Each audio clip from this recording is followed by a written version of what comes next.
Scene one, Apple, take one. Bonjour Richard Soubiel.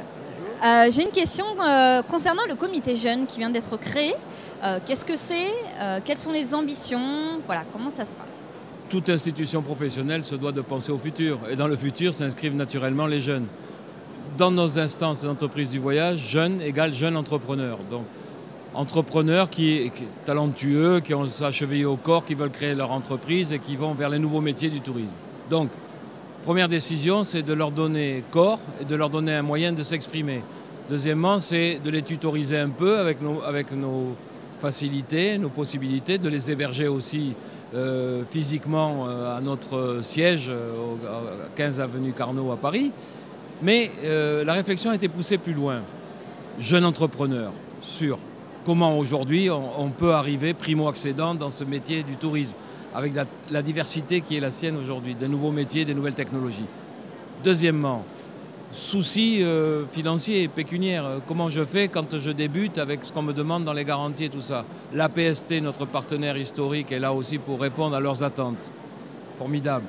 Mais au-delà de cette jeunesse entrepreneuriale, il y a aussi, pour nous, dans les métiers et nos entreprises, notamment les agents de voyage ou les tour opérateurs, une vraie réflexion de fond sur comment intégrer aujourd'hui les jeunes en entreprise. C'est des débats là aussi, et dans cette commission jeune ou ce groupement jeune, on a tous les univers, on a aussi un peu la formation, les universitaires, les SCAET y participent. Donc on a vu l'année dernière aux travaux à Marseille qu'il y avait un très grand intérêt pour cette démarche, comment intégrer en entreprise l'évolution du travail en entreprise, le comportement des jeunes en entreprise, ce que veut dire une entreprise pour un jeune, qu'est-ce qu'il en attend, qu'est-ce qu'il perçoit et comment on peut obtenir de meilleurs résultats. Le travail délocalisé, ainsi de suite. Est-ce que ça veut dire que la nouveauté, l'innovation, le digital, ça se passe que par les jeunes? Non, heureusement. Sinon, on n'aurait pas commencé à travailler. Non, mais c'est moins ça que des influences, des modifications de l'environnement et notamment de la technologie sur les comportements, sur les mentalités. Donc aujourd'hui, c'est aussi cette confrontation intergénérationnelle qui fait du bien. On a besoin de se faire secouer le neurone par des jeunes entrepreneurs, c'est-à-dire pas des jeunes salariés, mais en même temps, on est obligé de regarder les jeunes salariés d'une autre façon. Et un troisième volet qui n'est pas négligeable non plus, c'est quand on parle jeunes, on parle aussi jeunes clients. Alors quand on parle avec les jeunes consommateurs, la plupart du temps, vous savez, on n'est jamais rentré dans une agence de voyage. On ne sait pas pourquoi c'est faire, à quoi ça sert. Donc il y a une véritable démarche. Et qui peut au mieux parler aux jeunes que des jeunes?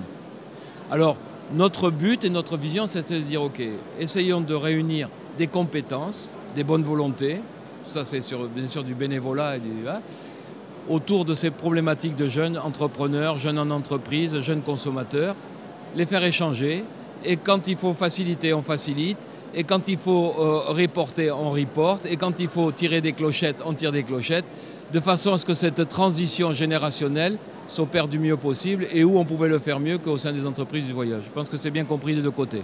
Et du coup, ce comité jeune, c'est aussi une manière d'apporter du digital, de diffuser ces idées un peu de digital? Les jeunes sont connectés, mais il n'y a pas que les jeunes qui sont branchés. On l'est aussi par la force des choses. Maintenant, cette génération, on est dans la transition numérique, nous.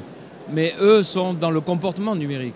Donc le comportement numérique nous apprend beaucoup de choses.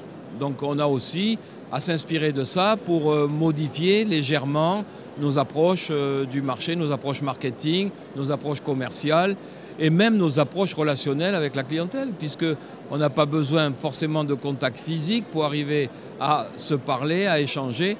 Bien sûr, après, cerise sur le gâteau, c'est la découverte de l'expert, du sympathique, du sourire, du facteur humain qui vient au-dessus de tout ça.